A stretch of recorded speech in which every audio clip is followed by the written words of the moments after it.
You know, we have these complex alarm systems all over the world, right? They're designed to spot disease outbreaks before they can explode into pandemics. But here's the thing. What good is an alarm if you never, ever check the batteries? Today, we're going to break down the 4 practical steps to make sure our global health security systems are always switched on and ready for whatever comes next. So here's how we're going to tackle this. First, we're going to look at the huge problem of flying blind when it comes to public health. Then we'll walk through a really practical 4-step framework that basically acts as our flight check, making sure we're ready for anything.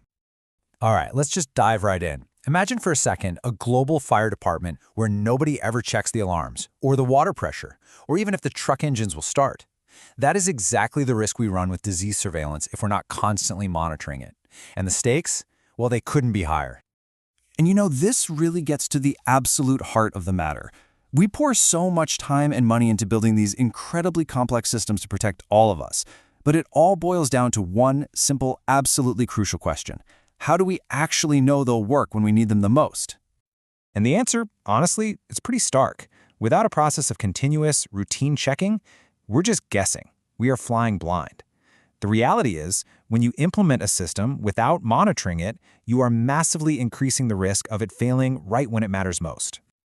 Now, it's really important to get 2 key terms straight right from the get-go: monitoring and evaluation. Think of it like this. Monitoring is like a daily checkup you do on a patient. It's routine, it's continuous, and it tracks progress. Evaluation, on the other hand, is like that less frequent deep dive physical exam to assess the overall health and impact. For today, our focus is squarely on that continuous checkup, the monitoring. So if flying blind is the problem, what's the solution? Well, thankfully, there's a practical, structured framework for this. And we're going to break down the 4 essential steps to building a really robust monitoring process. And here it is, the whole framework laid out. It all starts with a solid plan. Then we prepare our teams and our tools. Next comes the actual monitoring itself. And finally, and honestly, this is the part that makes all the difference, we use the results to actually improve. Let's break each one down.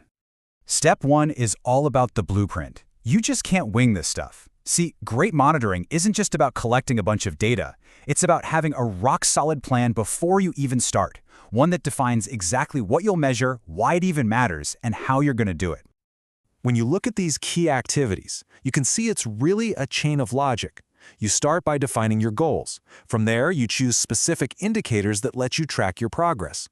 Then you figure out the tools, the methods, and the people you need to get the job done. Each of these blocks has to connect perfectly to the next. Let's just zoom in on indicators for a second, because they are the engine of this entire process.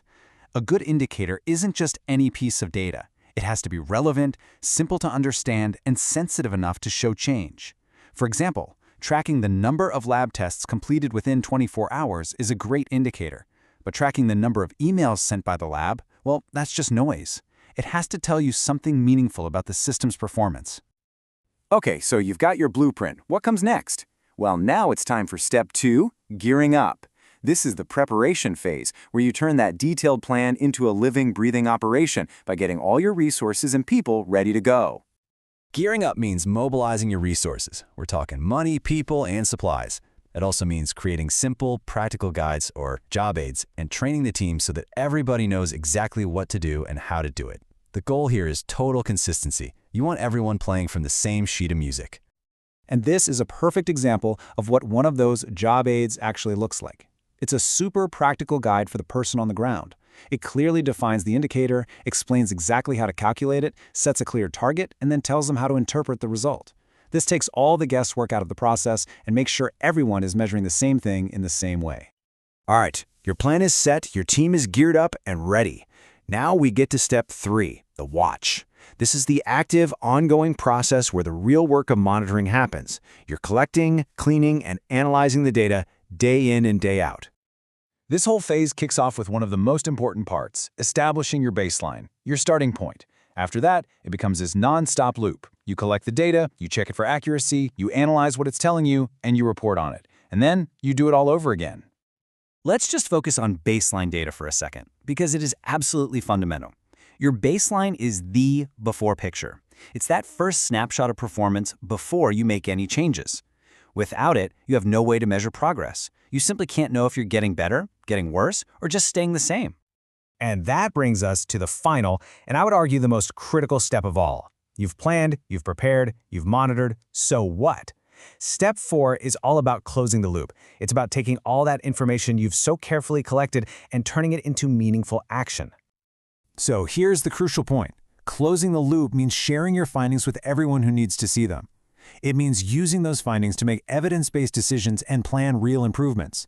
And it means creating accountability, making sure people are actually responsible for the activities they're supposed to be doing. This is where all that hard work really pays off. And really, this slide just says it all, doesn't it?